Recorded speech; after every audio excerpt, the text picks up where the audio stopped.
There are very few human beings, no matter what is the situation, they will be who they are. We must see this. I was talking in another town starting with N in Andhra Pradesh. I'm speaking in Nellore to a large group of school students. And then I say, okay, I'll take some questions. One little girl, 14-year-old girl, stands up and she says, Sadhguru, they are saying Rama walked from Ayodhya to Sri Lanka. Is it practical that somebody can walk from Ayodhya to Sri Lanka, or is it just a story? Then I look at her and say, see, you are still a young girl. After a few years, you will find a man. When you find your man, do you want that kind of a man that if you get lost, he will walk all the way? Or he will think this is not practical and find a practical solution in his neighborhood? What kind of a man do you want? Well, even the little girl knows what kind of a man she wants. Now, why this question I'm bringing this up is, I want you to listen to this carefully, not reacting all the bhaktas. Rama's life is a disaster, a continuous disaster. King born as a prince, coronated as a king, just married with his young wife, some political stuff, ends up in the jungle. Living in the jungle, some television show may be showing it as some kind of a romantic affair, okay? Living in the jungle is not a romantic affair, believe me. I have individually, by myself, I've lasted in the jungle for weeks on end by myself, eating out of the jungle. After 3-4 weeks when I came out into the town, people wouldn't recognize me. That's how it would be. So with a young wife, she's not a tribal woman, she's a princess.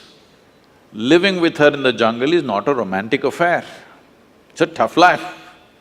Knowing that it's very difficult, his brother also follows him to assist both of them because he knows what will he do with this young woman in the jungle.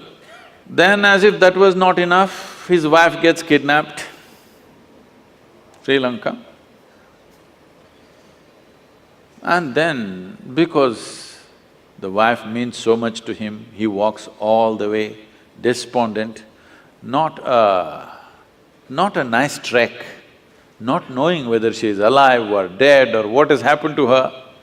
He walks down all the way, builds up a Tamil army, goes across, burns down a beautiful city, kills many people, gets back his wife, goes home. Now the wife is pregnant, no sonogram.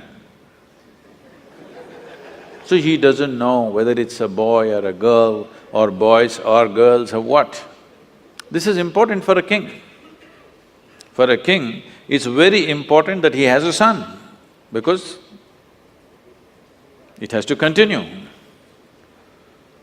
But then once again some political situation, he sends his fully pregnant wife to the jungle. She goes there, delivers 2 boys, he doesn't know. And then he gets into a battle with his own children. If at all, if there can be a true disaster in your life, in anybody's life, knowingly or unknowingly you killed your own children, this is the worst thing that can happen to you. It almost happened to him. He almost killed them.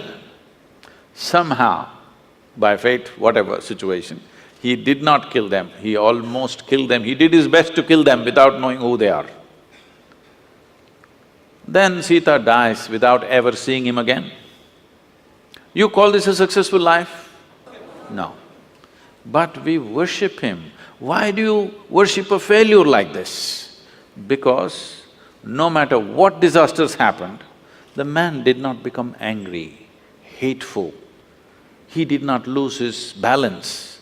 He maintained his balance 100%. He did not give up any of the values and ethics with which he lived. A continuous disaster, a serial disaster he is, but unmoved, untouched. It is this quality that we are bowing down to. We are not bowing down to him because he's a super success. He is a super failure, but within himself, do what you want. You cannot take away who he is. One of these incidents that happened in his life happened to most people, they would all be cracked up. Yes or no? Just one of these disasters happened in people's lives, they will crack up in their minds. Serial disasters, but total balance. We are bowing down to that quality because this is inner management.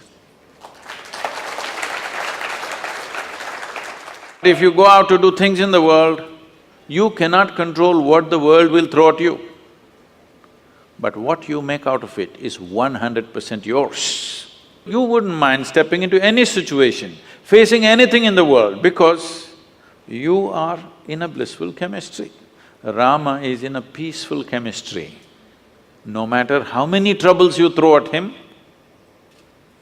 similarly, if you have blissful chemistry, no matter how much nonsense somebody throws at you, you're blissful.